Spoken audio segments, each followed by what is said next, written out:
DCP Amit Sharma की पत्नी है, ये किसी बहस का हिस्सा नहीं है। ये मेरे साथ आज 1-to-1 लाइव जुड़ेंगी, जो अपनी आप बीती बताएंगी। बेहद इमोशनल है। मेरे साथ आचार्य प्रमोद कृष्णम है, कांग्रेस के वरिष्ठ नेता हैं, उनका अभिनंदन है। मेरे साथ अजय आलोक है, प्रवक्ता जेडीयू के। तस्लीम रेमानी है, अध्यक्ष एमपीसीआई के। हाजिक खान हैं, जाने माने मुस्लिम स्कॉलर, उनका भी अभिनंदन है। सबसे पहले पूजा शर्मा, मैं आपके पास आता हूं। आपकी आप बीती और जो डीसीपी अमित शर्मा के साथ हुआ वो पूरे देश ने देखा और इंसानियत को शर्मसार करने वाली ये घटना थी। लेकिन आखिर उन्होंने अपना, जब उन पर हमला आ रहा था, उन्होंने आपको एक फोन भी किया था। वो क्या बोले थे? वो क्या बोले? देखिए, जब हमला हुआ था तब उन्होंने मेरे को कोई फ़ोन नहीं किया था। ये गलत आपके पास इन्फॉर्मेशन है, क्योंकि जब एक ऑफिसर ड्यूटी कर रहा होता है तो उसके दिमाग में कहीं पे फैमिली नहीं होती है। उसके दिमाग में सबसे पहली बात होती है कि उसे ड्यूटी करनी है अपनी। और उस समय उन्होंने कोई मेरे से बात नहीं करी थी। मेरे साथ जो भी चीज़ें उन्होंने शेयर करी हैं, इंसिडेंट होने के बाद जब वो हॉस्पिटल में पहुँच गए थे, उन्हें फर्स्ट एड मिल चुका था और उनका CT स्कैन हो चुका था, उसके बाद उन्होंने मुझसे ये चीज़ें शेयर करी हैं। क्या शेयर किया था आपके साथ? क्या हुआ था? उन्होंने क्या बताया? उस समय उन्होंने मेरे को कॉल नहीं किया था कोई। उन्होंने मुझे बताया कि उस समय एक पीसफुल प्रोटेस्ट चल रहा था और वहाँ पे 1000-1200 की संख्या में लेडीज़ थी वहाँ पे, और वो लोग इसके प्रोटेस्ट के अगेंस्ट में बैठी हुई थी वहाँ पे। और वो उन्होंने पीसफुली उनको हटाने के लिए वहाँ पे वो गए, बातचीत करने के लिए उन्हें बुलाया गया था कि as a senior officer, as a DCP, वही कमांडिंग ऑफिसर थे वहाँ पे। वो अंदर जा कर के उनसे बातचीत करके वो चीज़ें सेटल करने के लिए गए थे, और उनको एकदम से घेर लिया गया चारों तरफ से और पथराव स्टार्ट हो गए। फिर उसके बाद से जो 1200 की भीड़ थी वो एकदम से 30,000 की मॉब में बदल गई। उन्होंने हॉकी स्टिक्स यूज़ करी, आयरन रॉड्स यूज़ करे, उन्होंने नाइफ्स यूज़ करी, वेपन्स यूज़ करे, और उन्होंने बहुत बुरी तरह से उन्होंने मारा। और अमित अनकॉन्शियस हो गए, वहाँ पे वो नीचे एकदम पड़े हुए थे। और जो ACP अनुज हैं, उन पे नज़र गई। उन्होंने सोचा कि सर नहीं दिख रहे हैं, तो उन्होंने पलट के देखा कि सर कहाँ हैं। तो उन्होंने फिर उनको देखा, वो नीचे गिरे हुए थे और अनकॉन्शियस हालत में थे। उन्होंने उनको लिया, उठाया, वहाँ से निकाला, वापस भीड़ में जाके वापस उनको निकाला। फिर उनको रोड क्रॉस करके अपोजिट साइड में 20 फीट की रेलिंग से उस साइड अपोजिट साइड लेके गए। वहाँ पे 20 मीटर्स पे एक नर्सिंग होम था, उसमें लेकर के गए। उनको फर्स्ट एड दिलाया गया, लेकिन पब्लिक वहाँ पे इतना गुस्से में थी कि उन्होंने उस नर्सिंग होम को भी आग लगा दिया, और अमित की जो ऑफिशियल कार थी उसमें भी पूरी तरह से आग लगा दिया। और फिर उनको GTB हॉस्पिटल ले जाया गया, जहाँ पे कुछ फैसिलिटीज़ अवेलेबल नहीं थी CT स्कैन की, क्योंकि उनकी हेड इंजरीज़ बहुत ज़्यादा थी। फिर उसकी वजह से उनको मैक्स ले जाया गया। मेरे पास कॉल आई कि उनको मैक्स ले जा रहे हैं हम, और उनको काफ़ी चोटें लगी हैं सर में और CT स्कैन की ज़रूरत है। मैं एकदम अपने भागी उनके हॉस्पिटल के लिए, और जब मैं वहाँ पहुँची तो मुझे डॉक्टर ने बताया कि 95% लाइफ रिस्क है आपके हस्बैंड के लिए, और अभी हम कुछ नहीं कह पाएंगे 72 आवर्स तक। अगर ज़रूरत पड़ी तो हमें सर्जरी करनी पड़ेगी, जिसके लिए भी हम वेट करेंगे। जब आप ये कहानी बता रही थी तो मेरे तो रोंगटे ही खड़े हो गए थे। उसके बाद उन्होंने शाम को अमित अनकॉन्शियस होने लगे। जी, मैं मैडम आपसे ये जानना चाह रहा था, आपने शाम को वो बेहोश होने लगे। फिर जी, आपने एक बाइट दी, उसमें आपने बोला कि हमें इन लोगों ने, अमित को इन लोगों ने धोखा दिया। उससे आपका क्या संदर्भ था? ये 1200 लोग थे, महिलाएं थी, और फिर 30,000 लोगों के, इस संदर्भ में आपने ये कहा?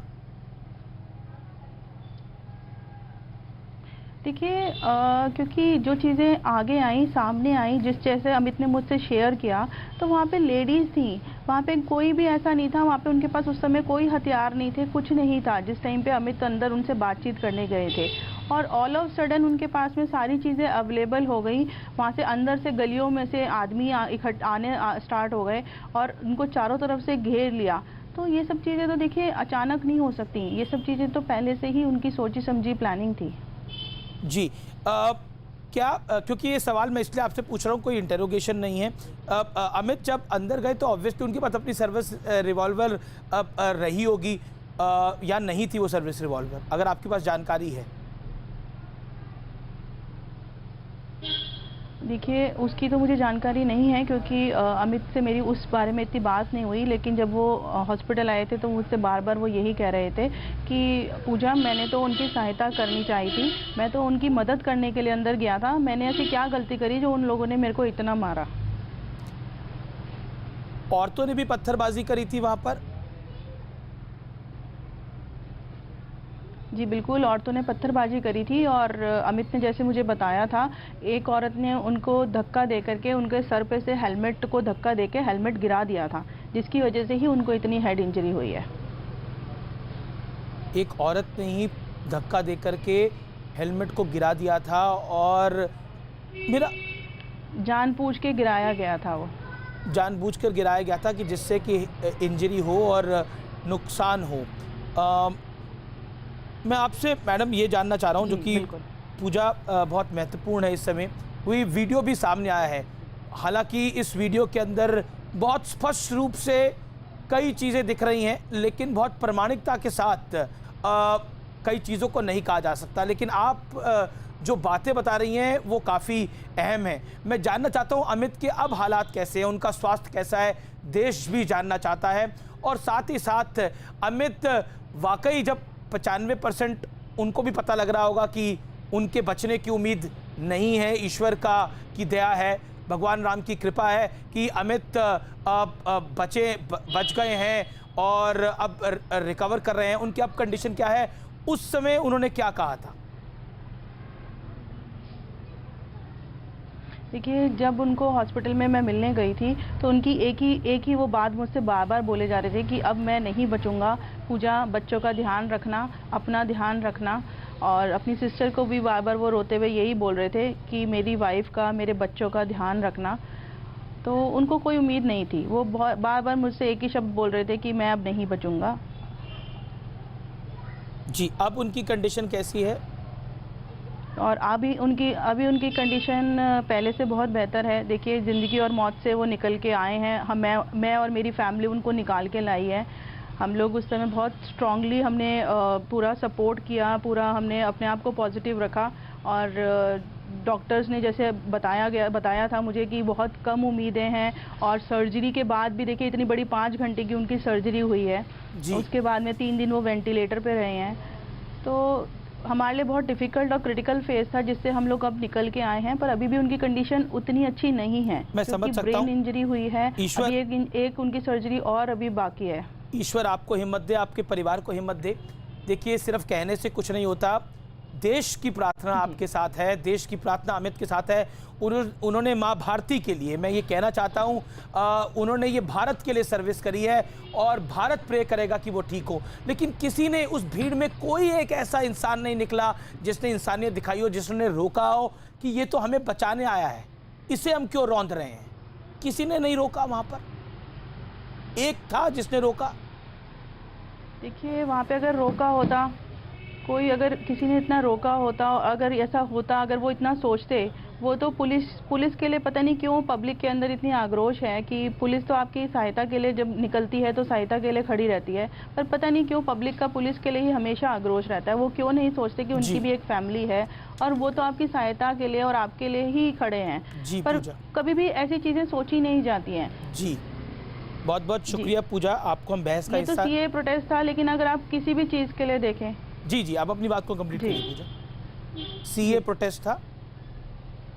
हाँ जी, किसी भी चीज़ के लिए अगर आप देखें, हाँ जी, तो पुलिस जब भी किसी चीज़ के लिए आगे बढ़ती है, पब्लिक लेकिन उसको गलत चीज़ में लेकर के पब्लिक पुलिस पे ही वापस चढ़ जाती है। ऐसा क्यों होता है? मुझे आज तक, मैं एक मतलब वाइफ होकर मैं ये क्वेश्चन करना चाहती हूँ पब्लिक से कि पुलिस को ही क्यों क्रिटिसिज्म मिलता है हमेशा। बहुत बहुत शुक्रिया, ईश्वर आपको हिम्मत दे और अमित जल्दी से स्वस्थ होकर दोबारा मैदान में आए और निश्चित तौर पर हम सब उनका इंतज़ार करेंगे। ऑल द बेस्ट पूजा, आपको, अपने परिवार को, अपने बच्चों को बिल्कुल हिम्मत दीजिएगा। और आप लोग ही इस समाज की चेतना है। मैं इस बात को इसलिए यहाँ पर कह रहा हूँ क्योंकि वुमेंस डे आ रहा है। आप लोग समाज को बहुत कुछ सिखाते हैं। बहुत बहुत शुक्रिया। कुछ महिलाएं थी जिनका बहुत बार बार जिक्र हो रहा था। देखिए, महिलाएं सड़क पर बैठी हैं, कड़ाके की ठंड में बैठी हैं, लेकिन एक महिला ये भी है जिस पति ने अपनी जान को हथेली पे रख दिया, देश के लिए, देश को बचाने के लिए, उसको बचाने के लिए ये भी दिन रात लगी हुई है। इसलिए समझना और सोचना जरूरी है कि हम किस महिला के साथ खड़े हैं, पत्थर मारने वाली महिला के साथ खड़े हैं या बचाने वाले के साथ खड़े हैं। यह सोचना, निर्धारित करना बहुत बहुत आवश्यक है। मैं सीधा रुख करता हूं हाजिक खान साहब आपका।